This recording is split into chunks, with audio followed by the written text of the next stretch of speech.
নমস্কার বন্ধুরা, এটা হচ্ছে চ্যাপ্টার 2। এটা একটা আজকে সম্পূর্ণ চ্যাপ্টার করে দেবো, ঠিক আছে। এটা সায়েন্সের চ্যাপ্টার, ফিজিক্যালস মানে ফিজিক্স, ঠিক আছে। ফিজিক্যাল না, ক্লাস 10 হলে ফিজিক্স বলা যেত, ফিজিক্যাল। এটা যতগুলো টপিক আছে সেগুলো উচ্চ মাধ্যমিক অবধি আছে, ঠিক আছে। তো এটা ফিজিক্স, ঠিক আছে। এর মধ্যে থাকবে, যদি কোনো কোশ্চেন হয় তাহলে এর মধ্যে থাকবে, ঠিক আছে। দেখো, কিছু কিছু জিনিস আছে, যেমন স্থিতি কাকে বলবো, সব কিছু জানার দরকার নেই। জানতে হবে যে বস্তুর অবস্থানে কোনো পরিবর্তন হয় না, যে বস্তুর অবস্থানে কোনো পরিবর্তন হয় না বা একই অবস্থানে প্রাথমিক অবস্থায় স্থির থাকে, সেই বস্তুকে স্থির বস্তু বলা হয়, ঠিক আছে। যেমন ঘরবাড়ি, গাছপালা, পাহাড়, পর্বত ইত্যাদি, এগুলো হচ্ছে স্থিতি বস্তু। ঘরবাড়ি চেঞ্জ হয় না, গাছপালাও চেঞ্জ হয় না, পাহাড়ও একই জায়গায় থাকে, পর্বত একই জায়গায় থাকে, ঠিক আছে। এগুলো হচ্ছে স্থিতি। গতি কাকে বলবো না, যে বস্তুর অবস্থানে পরিবর্তন হয়, যে বস্তুর অবস্থানে পরিবর্তন হয় সেই বস্তুকে গতিশীল বস্তু বা অবস্থানকে গতি বলা হয়, ঠিক আছে। যেমন চলন্ত বাস, ট্রেন ইত্যাদি গতিশীল বস্তুগুলো মাথায় রাখবে, ঠিক আছে। নেক্সট হচ্ছে সরলরৈখিক গতি কাকে বলবো না, যদি কোনো গতিশীল বস্তুর প্রতিটি কণা সরল রেখায় একই সময়ে একই দূরত্বে অতিক্রম করে, প্রতিটি কণা সরল রেখায় একই সময়ে একই দূরত্ব অতিক্রম করে, তবে ওই বস্তুর গতিকে সরলরৈখিক গতি বলা হয়। ওই বস্তুর গতিকে সরলরৈখিক গতি বলা হয়। যেমন মসৃণ মেঝের উপর গড়িয়ে দেওয়া মার্বেলের গতি, উপর থেকে ছেড়ে দেওয়া বস্তুর পৃথিবীর আকর্ষণে মাটিতে পড়ে থাকা, এগুলো হচ্ছে সরলরৈখিক গতির উদাহরণ। পরীক্ষায় আসে মসৃণ মেঝের উপর গড়িয়ে দেওয়া মার্বেলের গতি কী হলো না, এগুলো হচ্ছে সরলরৈখিক গতি। উপর থেকে যে বস্তু ছেড়ে দেওয়া হয় সেগুলো বস্তুর পৃথিবীর উপর আকর্ষণে মাটিতে পড়ে যায়, এটা হচ্ছে একটা সরলরৈখিক গতি, মাথায় রাখবে, ঠিক আছে। নেক্সট হচ্ছে বক্ররৈখিক গতি কাকে বলবো না, কোনো গতিশীল বস্তুর গতিপথ যদি বাঁকা হয়, কোনো গতিশীল বস্তুর গতিপথ যদি বাঁকা হয়, ধরো সোজার দিকে, সেটা হচ্ছে সরলরৈখিক গতি। যদি এরকম হয়ে যায় তাহলে সেটা হচ্ছে বক্রগতি। বক্ররেখা বরাবর গতি হয় তখন বস্তুটির গতিকে বক্ররৈখিক গতি বলা হয়। যেমন আঁকা বাঁকা পথে হেঁটে যাওয়া, সাইকেলের গতি, রিক্সার গতি, মোটর গাড়ির গতি ইত্যাদি বক্ররৈখিক গতি, ঠিক আছে। নেক্সট হচ্ছে ঘূর্ণন গতি। কোনো বস্তু যখন এক নির্দিষ্ট বিন্দু অক্ষের চারিদিকে বৃত্তাকার পথে ঘোরে বা আবর্তন করে তাকে ঘূর্ণন গতি বলা হয়। যেমন চলন্ত সাইকেল, রিক্সার চাকার গতি, বৈদ্যুতিক পাখার গতি, পাখার পৃথিবীর নিজের অক্ষে আবর্তনের গতি, ল্যাটিমের গতি, ঠিক আছে, ইত্যাদি ঘূর্ণন গতি। এগুলো পরীক্ষায় আসে যে চলন্ত সাইকেল বা রিক্সার চাকার গতি কী গতি না, এগুলো হচ্ছে ঘূর্ণন গতি। বৈদ্যুতিক পাখার গতি ঘূর্ণন গতি, পৃথিবীর নিজ অক্ষে চারিদিকে আবর্তন ঘূর্ণন গতি, লাটিমের গতি ঘূর্ণন গতি, ঠিক আছে। পর্যায় গতি পড়তে হবে না। নেক্সট যেটা জানতে হবে যে একমাত্রিক গতি কি, দ্বিমাত্রিক গতি কি, ত্রিমাত্রিক গতি কি না। একমাত্রিক গতি হচ্ছে কোনগুলো না, এটি এমন গতি যেখানে বস্তুর অবস্থান শুধুমাত্র একটি দিকে পরিবর্তন হয়। একমাত্রিক গতি এটি এমন গতি যেখানে বস্তুর অবস্থান শুধুমাত্র একটি দিকে পরিবর্তিত হয়। এই ক্ষেত্রে বস্তুটি একটি রেখা বরাবর চলে, যেমন সরলরেখা বরাবর ট্রেনের গতি, অবাধে মধ্যাকর্ষণ অধীনে পতিত বস্তুর গতি, ঠিক আছে। এই উদাহরণগুলো কিন্তু পরীক্ষায় আসে, বারবার বলছি, ঠিক আছে, মাথায় রাখবে এগুলো, উদাহরণগুলো পরীক্ষায় আসে। নেক্সট হচ্ছে দ্বিমাত্রিক গতি। এমন গতি যেখানে বস্তুর অবস্থান দুটি একই দিকে পরিবর্তিত হয়। এমন গতি যেখানে বস্তুর অবস্থান দুটি একই দিকে পরিবর্তন হয়, সেক্ষেত্রে বস্তুটি সমতলে থাকে। যেমন এক্সাম্পল প্রক্ষিপ্ত গতি, পরীক্ষায় আসে প্রক্ষিপ্ত গতি কিসের গতি না, এটি হচ্ছে দ্বিমাত্রিক গতি, ঠিক আছে। নেক্সট হচ্ছে ত্রিমাত্রিক গতি কাকে বলবো এমন গতি যেখানে বস্তুর অবস্থান তিনটি দিকে পরিবর্তন হয়। দেখো দ্বিমাত্রিক গতি হচ্ছে এটা, দ্বিমাত্রিক গতি হচ্ছে এটা, আর ত্রিমাত্রিক গতি হচ্ছে এদিকেও থাকবে, এদিকেও থাকবে, এদিকেও থাকবে, মানে এর তিনটা অক্ষ। এটা হচ্ছে এক্স, ওয়াই, জেড। আর ত্রিমাত্রিক হচ্ছে এক্স, ওয়াই। আর একমাত্রিক হচ্ছে এরকম, ঠিক আছে, মাথায় রাখবে এটা। যেমন আকাশে উড়ে যাওয়া পাখি হচ্ছে ত্রিমাত্রিক গতি, বা মৌমাছির গতি, বা আমরা যে কীটপতঙ্গ দেখি সেগুলোর গতি, ঠিক আছে। আচ্ছা, এরপর হচ্ছে দূরত্ব। কাকে বলবে না দূরত্ব এবং সরণ। দূরত্ব এটি দিক নির্বিশেষে একটি বস্তু দ্বারা অতিক্রান্ত পথের প্রকৃত দৈর্ঘ্য। প্রকৃত দৈর্ঘ্য অতিক্রান্ত পথের প্রকৃত দৈর্ঘ্যকে আমরা দূরত্ব বলি। এসআই ইউনিট হচ্ছে মিটার, সিজিএস ইউনিট হচ্ছে সেন্টিমিটার, মাথায় রাখবে। দূরত্বের এসআই একক হচ্ছে মিটার, সিজিএস একক হচ্ছে সেন্টিমিটার, ঠিক আছে। স্কেলার রাশি সর্বদা সরণের চেয়ে বড় বা সমান। স্কেলার রাশি হয় সর্বদা সরণের চেয়ে বড় বা সমান, সব সময় ধনাত্মক। দূরত্ব সবসময় ধনাত্মক হয়। তিনটা পয়েন্ট কিন্তু মারাত্মক ইম্পর্টেন্ট, মাথায় রাখবে। এটি স্কেলার রাশি, সর্বদা সরণের চেয়ে বড় বা সমান, সব সময় ধনাত্মক, ঠিক আছে। ডিস্টেন্সের এসআই একক হচ্ছে মিটার, সিজিএস একক হচ্ছে সেন্টিমিটার। আচ্ছা, সরণ কাকে বলবে না প্রাথমিক এবং অন্তিম অবস্থানের মধ্যে ন্যূনতম সরলরৈখিক দূরত্বকে সরণ বলবো। ধরো তুমি এখানে ছিলে, এখান থেকে এখানে চলে এলে, তো এই যে প্রাথমিক বিন্দু এবং এই যে অন্তিম বিন্দু, এই দুটো বিন্দুর মধ্যবর্তী দূরত্বকে, এই যে প্রাথমিক বিন্দু এবং অন্তিম বিন্দু, এই দুটি বিন্দুর মধ্যবর্তী ন্যূনতম দূরত্বকে বলা হয় সরণ, ডিসপ্লেসমেন্ট, হিন্দিতে বলা হয় বিস্থাপন, ঠিক আছে। তো সরণ কাকে বলবে না প্রাথমিক বিন্দু এবং অন্তিম বিন্দুর মধ্যে যে ন্যূনতম দূরত্ব তাকে বলা হয় সরণ, ঠিক আছে। এসআই একক মিটার, সিজিএস একক সেন্টিমিটার, সেম জিনিস। ভেক্টর রাশি দূরত্ব হচ্ছে স্কেলার রাশি, সরণ হচ্ছে ভেক্টর রাশি, খুব ইম্পর্টেন্ট জিনিস। দূরত্ব শূন্য না হলেও, দূরত্ব শূন্য না হলেও সরণ শূন্য হতে পারে। দূরত্ব শূন্য যদিও না হয় কিন্তু সরণ শূন্য হতে পারে, খতরনাক পয়েন্ট। এটি সর্বদা ভ্রমণ করা বা দূরত্বের চেয়ে কম বা সমান। এটি সর্বদা ভ্রমণ করা বা দূরত্বের চেয়ে কম বা সমান। এটি ঋণাত্মক, শূন্য বা ধনাত্মক উভয় হতে পারে। এটি ঋণাত্মক বা শূন্য বা ধনাত্মক উভয় হতে পারে, ঠিক আছে। নেক্সট হচ্ছে দ্রুতি।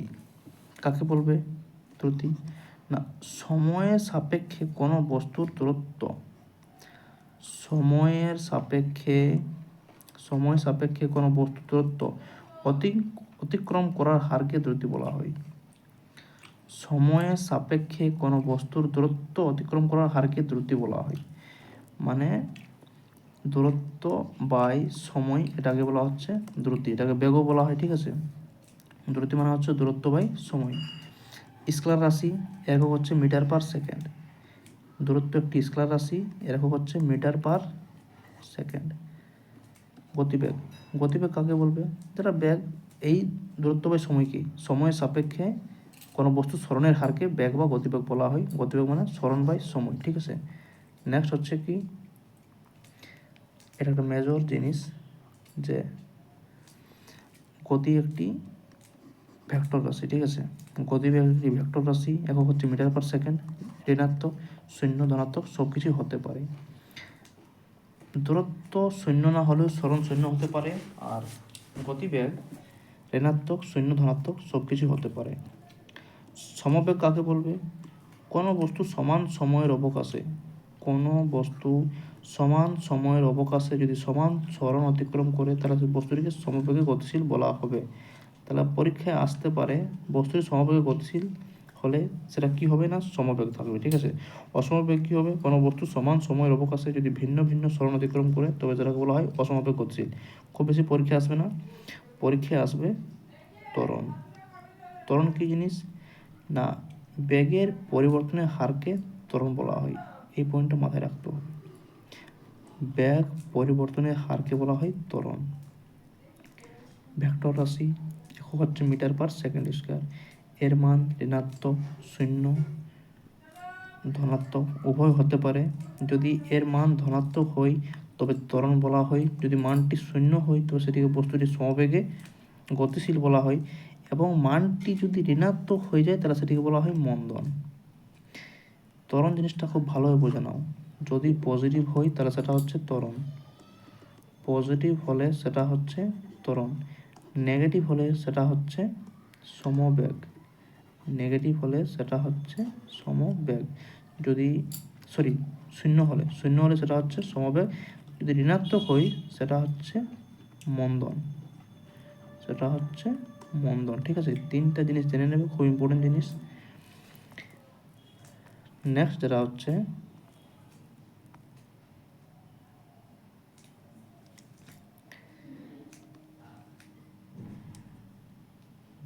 যে কোনো বস্তুতে উৎপন্ন ত্বরণ নিম্নলিখিত উপায়ে লক্ষ্য করা যায়। কি?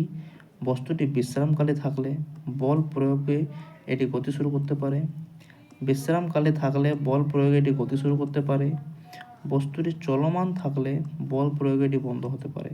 যদি চলমান থাকে তাহলে যদি বল প্রয়োগ করা হয় তাহলে এটি বন্ধ হয়ে যেতে পারে। বস্তুটি চলমান থাকলে বল প্রয়োগে এটি তার গতির দিক পরিবর্তন করতে পারে। তিনটা হচ্ছে ত্বরণ লক্ষ্য করার উপায়। কি কি? বিশ্রাম থাকলে যদি বল প্রয়োগ করি তাহলে এটি গতি শুরু হয়ে যাবে, যদি চলমান থাকে তাহলে বল প্রয়োগ করলে এটি বন্ধ হয়ে যাবে, যদি বস্তুটি চলমান থাকলে বল প্রয়োগ করি তাহলে তার দিক পরিবর্তন হয়ে যাবে। তিনটা জিনিস খুব ভাইটাল জিনিস, মাথায় রাখবে। ঠিক আছে, এরপর চলে আসছে আমাদের নিউটন বাবা। নিউটন বাবা কী কী বলছেন না, তিনটা সূত্র দিয়েছেন, সবাই জানি। ঠিক আছে, প্রথম সূত্রে কি বলছেন শর্টকাটে আমি বলে দিচ্ছি। বাইরে থেকে বল প্রযুক্ত না হলে স্থির বস্তু চিরকাল স্থির থাকবে এবং সচল বস্তু চিরকাল সমবেগে চলতে থাকবে। ধরো একটি বস্তু চলছে বা গতিতে আছে, যদি এর উপর বাইরে থেকে বল প্রয়োগ করা না হয় তাহলে এটি চিরকাল স্থির থাকলে স্থির থাকবে, এবং যদি সমবেগে গতিশীল থাকে তাহলে সমবেগে চলতে থাকবে। নিউটনের যেটা সবথেকে ইম্পর্ট্যান্ট, এটাকে জাইড্যর সূত্র বলা যায়। নিউটনের প্রথম সূত্রকে জাইড্যর সূত্র বলা হয়, নিউটনের প্রথম সূত্রকে জাইড্যর সূত্র বলা হয়। এখানে বলের সংজ্ঞা পাওয়া যায় প্রথম সূত্র থেকে, জাইড্যর সংজ্ঞা পাওয়া যায়। বলটা তো আমরা জানি, জাইড্য কি জিনিস না, জাইড্য হচ্ছে পদার্থের যে ধর্মের জন্য কোনো বস্তু, পদার্থের যে ধর্মের জন্য কোনো বস্তু তার স্থিতি বা গতির যে অবস্থায় আছে, স্থিতি বা গতির যে অবস্থায় আছে সেই অবস্থাটিকে ধরে রাখার চেষ্টা করে, তাকে পদার্থের জাড্য বলে। ধরো তুমি এখানে দাঁড়িয়ে আছো, এখানে একটা ইলেকট্রিক বোর্ড আছে, তুমি কি চাইবে এখানে হাত দিতে? চাইবে না। এই যে তোমাকে জোর করে আমি এখানে দিয়ে যদি দেওয়া যায় বা দিয়ে দিই, তুমি সেটা সরিয়ে নেবে, তাহলে এটা হচ্ছে তোমার জাড্যর ধর্মটা, তুমি নিজের স্বাভাবিক অবস্থায় থাকতে চাইছো, এই হচ্ছে জাড্য। কী কী জিনিস আছে না, এটি বস্তুর জাড্য তার ভরের উপর নির্ভর করে, জাড্য বস্তুর ভরের উপর নির্ভর করে। একটি বস্তুর ভর যত বেশি হবে তার জাড্য তত বেশি হবে, একটি বস্তুর ভর যত বেশি হবে তার জাড্য তত বেশি হবে। ভর এবং জাড্য উভয়ই একই এককে পরিমাপ করা হয়, ভর এবং জাড্য উভয়ে একই এককে পরিমাপ করা হয়। রৈখিক গতির ক্ষেত্রে, রৈখিক গতির ক্ষেত্রে বস্তুর জাড্যকে রৈখিক জাড্য বলা হয়। নেক্সট যে পয়েন্টটি রয়েছে সেটি হচ্ছে কি না, ঘূর্ণন গতির ক্ষেত্রে বস্তুর জাড্যকে ঘূর্ণন জাড্য বা জড়তা ভ্রামক বলা হয়। জড়তা ভ্রামক একটি ক্লাস 12-এর টপিক, ঠিক আছে, বিশাল টপিক। তো এখানে হালকা জেনে নাও, জাড্য দু প্রকার রয়েছে, স্থিতি জাড্য, গতি জাড্য। এক্সাম্পলগুলো পরীক্ষায় আসে, ঠিক আছে। আম গাছে নাড়া দিলে আম পড়ে, আম গাছে নাড়া দিলে আম পড়ে যায়, যখন লাঠি দিয়ে একটি কার্পেটকে মেরে ধুলোকণা সরানো হয়। এই দুটো হচ্ছে স্থিতি জাড্যর উদাহরণ। আম গাছে যখন আমরা নাড়া দিই আম পড়ে যায়, এবং যখন আমরা লাঠি দিয়ে কোনো কম্বল বা কার্পেট পেটাই তখন সে ধুলোকণা দেখবে বের হয়ে যায়, ঠিক আছে, এটা হচ্ছে স্থিতি জাড্যের উদাহরণ। নেক্সট হচ্ছে গতি জাড্য। স্থিতি জাড্য মানে স্থির বস্তুর স্থির অবস্থায় থাকার প্রবণতাকে, স্থির বস্তুর স্থির অবস্থায় থাকার প্রবণতাকে স্থিতিজাড্য বলা হয়। উদাহরণগুলো বললাম কি কি, আম গাছে নাড়া দিলে আম পড়ে যায়, এটা একটা এক্সাম্পল। যখন লাঠি দিয়ে একটি কার্পেটকে মেরে ধুলোকণা সরানো হয় তখন সেটা হচ্ছে এই দুটো এক্সাম্পল, ঠিক আছে। এরপর গতিশীল বস্তুর গতি অবস্থায় থাকায় বা বজায় রাখার প্রবণতাকে গতিজাড্য বলা হয়। গতিশীল বস্তুর গতি অবস্থায় থাকাকে বা অবস্থাকে বজায় রাখতে সেটাকে গতিজাড্য বলা হয়। যেমন চলন্ত বাস হঠাৎ থেমে গেলে যাত্রীরা সামনে পড়ে যাওয়ার প্রবণতাকে দেখায়, ঠিক আছে। আচ্ছা, দিক নির্দেশকের কাজ জাড্য, এটা আসে না খুব একটা, হালকা জেনে নাও। চলন্ত গাড়ির চাকা থেকে কাদা স্পর্শকভাবে ছিটকে যায়, সেটা হচ্ছে দিক নির্দেশের জাড্য, ঠিক আছে। এরপর চলে আসছে নিউটন বাবার দ্বিতীয় সূত্র। কি বলছেন তিনি? না, বলছেন যে কোনো বস্তুর ভরবেগের পরিবর্তনের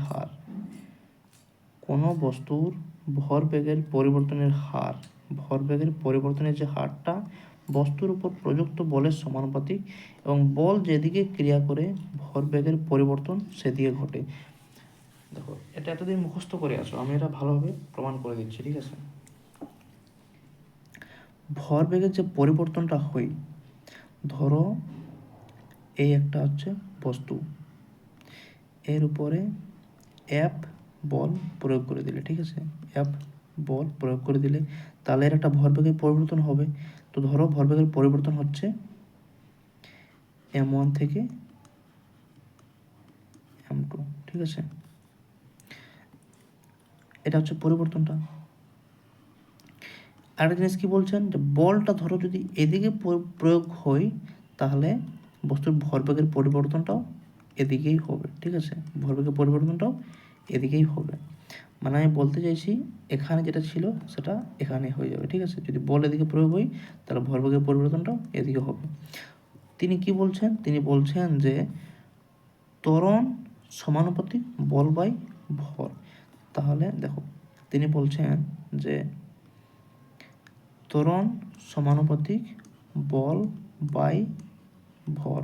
তাহলে এই যে সমানুপাতিক, এটা সরাতে গেলে একটা ধ্রুবক লাগে, তাহলে এটা আমি সরিয়ে দিলাম, ধরো কে করে দিলাম, তাহলে এফ বাই এম। তাহলে এফ ইজিক্যাল টু কী হবে? না, এফ ইজিক্যাল টু হবে কে ইন্টু এম এ। কে হচ্ছে একটা ধ্রুবক, তাহলে এটা যদি সরিয়ে দিই তাহলে সেটা কী হবে? ধ্রুবক সরার দরকার নেই, এই ধ্রুবকের মানটাই হচ্ছে 1। সিজিএস এবং এসআই উভয় এককে এর মানটা হচ্ছে কত? না 1। তাহলে এফ ইজিক্যাল টু কী হচ্ছে? না এম এ। এটাই হচ্ছে নিউটনের দ্বিতীয় সূত্র থেকে আমরা বলের সূত্র পাই।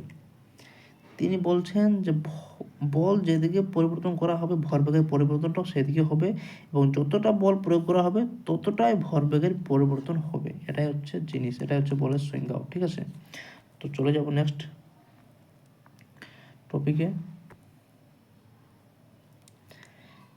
নিউটনের দ্বিতীয় সূত্র থেকে প্রাপ্ত সূত্রাবলী কি পাওয়া যায়? না, এই গতিসূত্র থেকে ভরবেগের ধারণা, যেটা বলে দিলাম, বলের পরিমাণ যেটা দেখিয়ে দিলাম প্রমাণ করে, বলের একক সম্পর্কে জানা যায়, ঠিক আছে।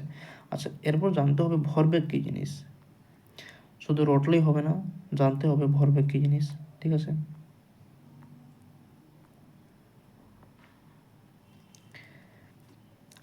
ভর ও বেগের সমন্বয়ে কোনো গতিশীল বস্তুতে যে পরিমাণ গতির সৃষ্টি হয়, ভর ও বেগের সমন্বয়ে কোনো গতিশীল বস্তুতে যে পরিমাণ গতির সৃষ্টি হয়, ভর আর বেগের সমন্বয়ে কোনো গতিশীল বস্তুতে যে গতির সৃষ্টি হয় ওই বস্তুর ভরবেগ বলে, ওকেই বস্তুর ভরবেগ বলে। সুতরাং নির্দিষ্ট বস্তুর বেগ বাড়লে ভরবেগ বাড়ে, বেগ কমলে ভরবেগ কমে, এটা পরীক্ষায় আসে। যদি বেগ বেড়ে যায় তাহলে ভরবেগ বাড়বে, যদি বেগ কমে যায় তাহলে ভরবেগ কমবে। বেশি ভরবেগ সম্পন্ন বস্তুকে থামাতে বেশি বল প্রয়োগ করতে হয়। ভরবেগ একটি ভেক্টর রাশি, ভরবেগের বা গাণিতিক রূপ হচ্ছে P is equal to M V. এটাকে বলা হয় ভরবেগ, মানে বেগ এবং ভরের গুণফলটাকে একত্রে বলা হয় ভরবেগ। ভর এবং বেগের গুণফলটাকে কি বলা হয়? একত্রে বলা হয় ভরবেগ। যদি বস্তুর বেগ বৃদ্ধি পায় তাহলে ভরবেগ বৃদ্ধি পাবে, যদি বেগ কমে যায় তাহলে ভরবেগ কমে যাবে, ঠিক আছে। ভেক্টর রাশি, এসআই ইউনিট হলো kg metre per second, SI unit হলো কেজি মিটার পার সেকেন্ড, ভরবেগের মাত্রা কি, যেহেতু বললাম ভর ইন্টু বেগ, তাহলে ভরকে বলা হয় এম, বেগের মাত্রা হচ্ছে L⁻⁻1। এটা প্রথম ক্লাসে আমি বলে দিয়েছি, ঠিক আছে, মাথায় রাখবে এগুলো। ভরবেগের মাত্রা হচ্ছে mL⁻⁻1। নেক্সট হচ্ছে ঘাত বল। ঘাত বল কি জিনিস না, এটি শক্তির প্রভাব হিসাবেও পরিচিত। ঘাত বল শক্তির প্রভাব হিসাবেও পরিচিত। এটা বল এবং সময়ের গুণফল। এটা বল এবং সময়ের গুণফল। বল এবং সময়ের গুণফলকে বলা হয় ঘাত বল, ঠিক আছে। এটি ভেক্টর পরিমাণ, এটির SI একক হচ্ছে কেজি মিটার পার সেকেন্ড। ভরবেগ আর ঘাত বলের এককটা একই জিনিস, ঠিক আছে, কেজি মিটার পার সেকেন্ড উভয় একক। ঘাত বলের মাত্রাটা সেম, ভরবেগের সমান mL⁻⁻1, ঠিক আছে, এগুলো মাথায় রাখবেন। ঘাত বল এবং ভরবেগ সম্পর্কের উদাহরণ কি কি আছে? ঘাত বল এবং ভরবেগ সম্পর্কের উদাহরণ কি কি আছে না, বল ধরার সময় একজন ক্রিকেট খেলোয়াড় তার হাত পিছনের দিকে টেনে নিয়ে যায়। বল ধরার সময় একজন ক্রিকেট খেলোয়াড় তার হাত পিছনের দিকে টেনে নিয়ে যায়। এটা হচ্ছে কিন্তু নিউটনের ফার্স্ট গতিসূত্রের একটা উদাহরণ, ঠিক আছে। নিউটনের যে ফার্স্ট সূত্র আছে তারও এটা একটা উদাহরণ, ঠিক আছে। একজন ব্যক্তি পড়ে গেলে কংক্রিটের মেঝের চাইতে কাঠের মেঝেতে পড়ে যাওয়া অনেক কম ক্ষতিকারক, ঠিক আছে। বন চায়নার বাসনপত্র কাগজ দিয়ে মোড়ানো, এগুলো হচ্ছে এক্সাম্পল। নেক্সট হচ্ছে নিউটন বাবার থার্ড সূত্র। তিনি কি বলছেন সবাই জানি, কাউকে এক থাপ্পড় দিলে সে তোমাকে এক থাপ্পড় দেবে না, প্রত্যেক ক্রিয়ার সমান ও বিপরীতমুখী প্রতিক্রিয়া আছে। তুমি যদি কাউকে এক থাপ্পড় দাও সে তোমাকে রিটার্ন এক থাপ্পড় দিয়ে দেবে, ঠিক আছে। এটা হচ্ছে নিউটনের থার্ড সূত্র।